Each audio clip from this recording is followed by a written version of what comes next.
incredible explanation. Thank you. I hit subscribe now because I like your videos. Very entertaining. This is the kind of video Okay, I'm back. I'm back to YouTube because your endless comments of compliments drove me back to you guys. Even though I'm shit at making videos, but I'm back. And what better way to start off than to start a whole brand new series. Expensive versus free plugins. Is free necessarily bad? Or is expensive always better? Can we even hear the difference? I don't know, let's test it. We are going to look at Reverb spanning from free all the way up to over $1,000. And yes, you heard me right, $1,000. But I guess you already knew that because it's in the title, but yeah. We'll do some blind comparisons in the end and see if we can actually tell the difference. But no, don't just skip to that point right now. You wait. Because I spend way too much time making this video and I will make you watch all of it. And before we start, I would like to point out that you should probably use some good speakers or some good headphones.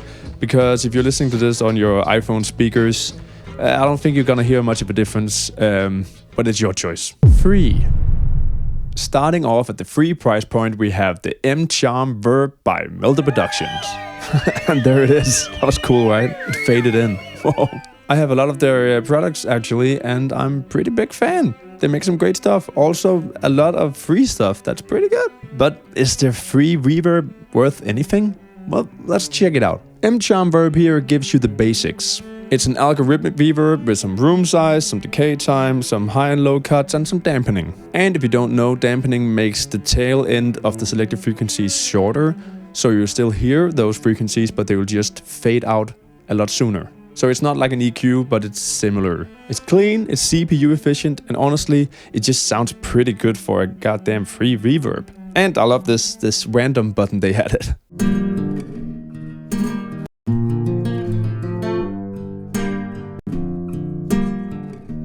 The interface is straightforward, it's just knobs that do what they say they do.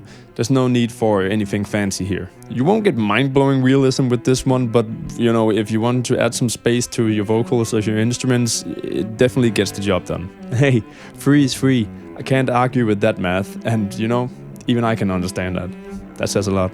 But Melter Production really, like, the only thing I don't like is these preset names. What the heck is an evil, depressed kitten? What?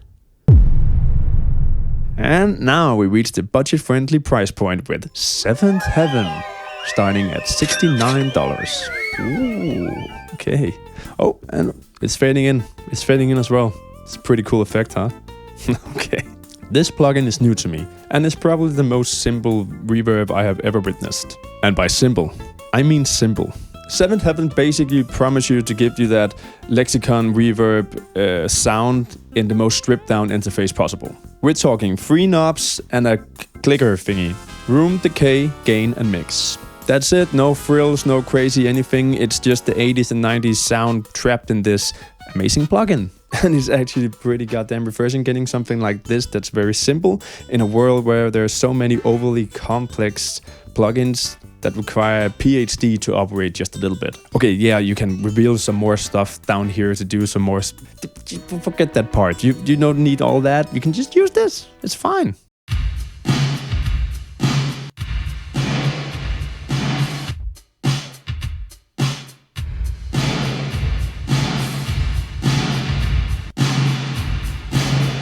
The algorithm this reverb uses is based on legendary reverb units from the 80s and 90s that cost tens of thousands of dollars.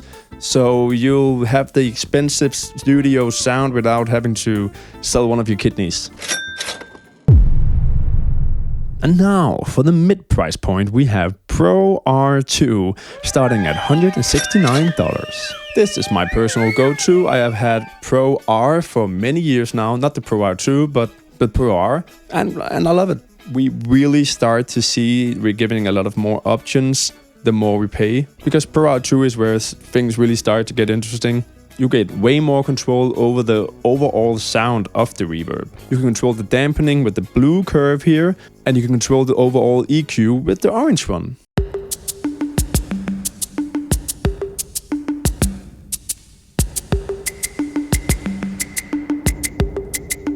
There's control for brightness, distance, and thickness that let you control the perceived size of the room without having to actually manually go into and adjust the decay, which is genius for shaping the sound in any way you would like to.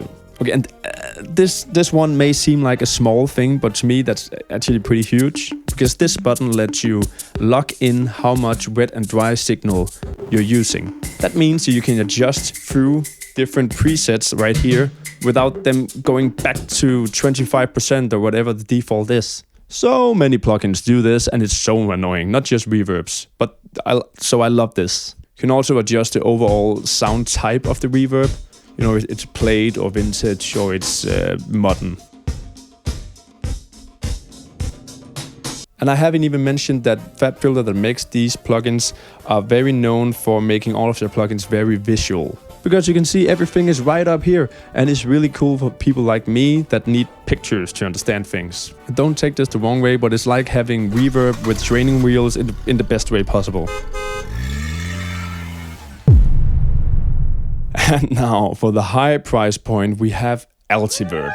This comes in at a whopping $1,150 for the XL that I'm using right now, and $700 for the regular. Holy wow.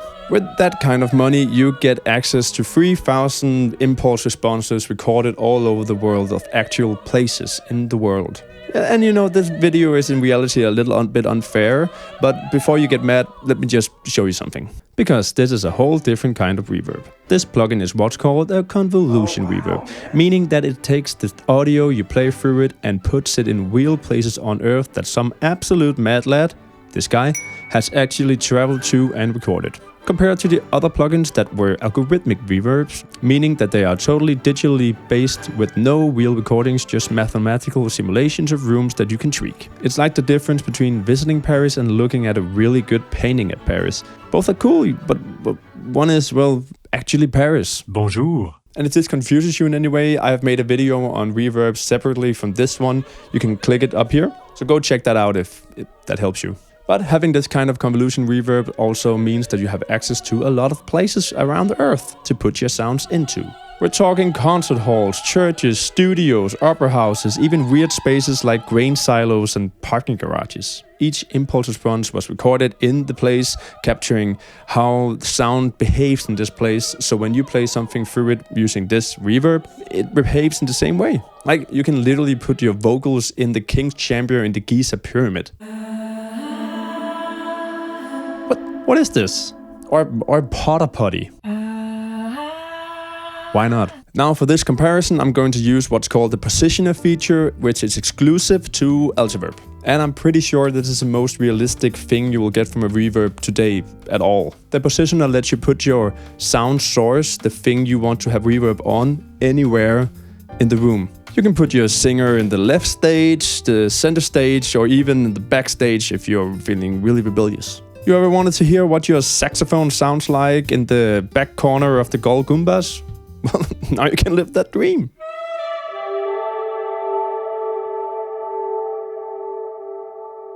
Of course, Reverb also gives you a lot of options to change the sound in any way you would like to, but I must say I like the idea that without changing anything, this is what it will sound like in the Giza pyramid. For example, that's pretty crazy. Some of you will probably notice that the wet-dry function is at 100% all the time when I'm using this, and it's because the positioner is different for any kind of reverb.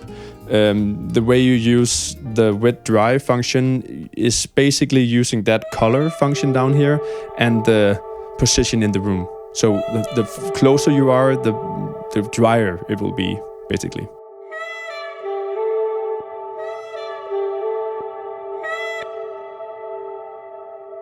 But I won't mess too much with this because I just want the most realistic sound possible comparing to the other kinds of reverbs. And here's the thing, the price tag isn't just for a bedroom producer who wants to feel like their vocals were recorded in the Grand Cathedral in Berlin.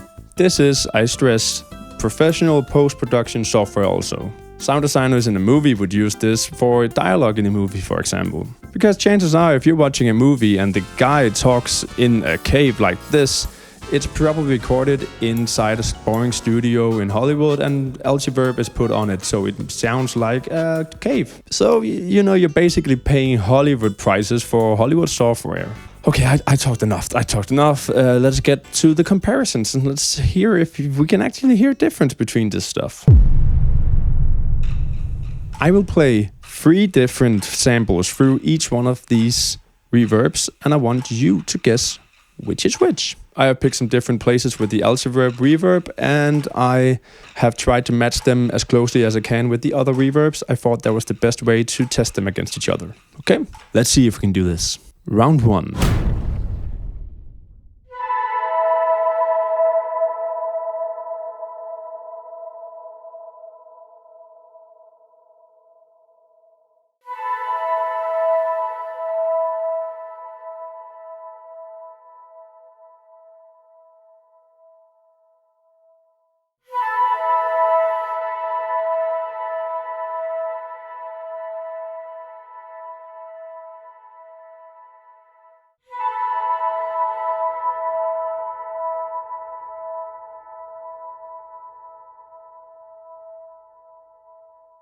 Okay, this is harder than I thought.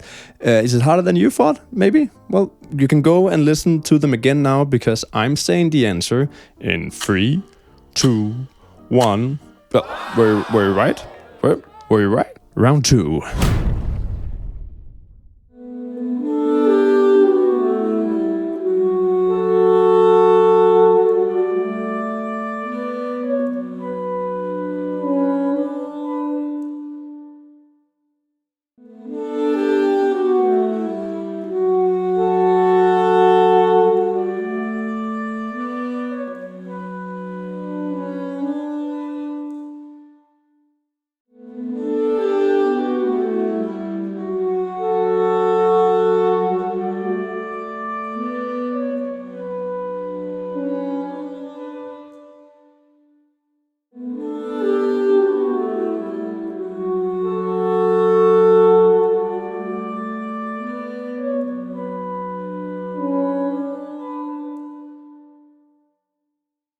It's not exactly easier when you add more instruments, is it? Well, I'm gonna say the answer in 3 seconds, but you can go back, you know? But 3, 2, 1. Okay, goddamn. Round 3.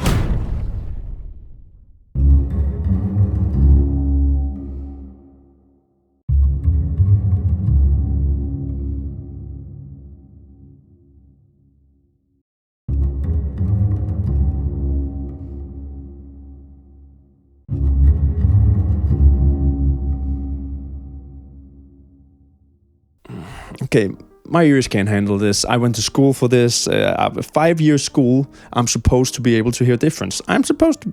You want the answers? 3, 2, 1. Here's the answers. Yeah. Oh, I got 1. That's pretty good. Oh, there you have it. How many did you get correct? There's obviously a big difference between these plugins and the sound and what they offer.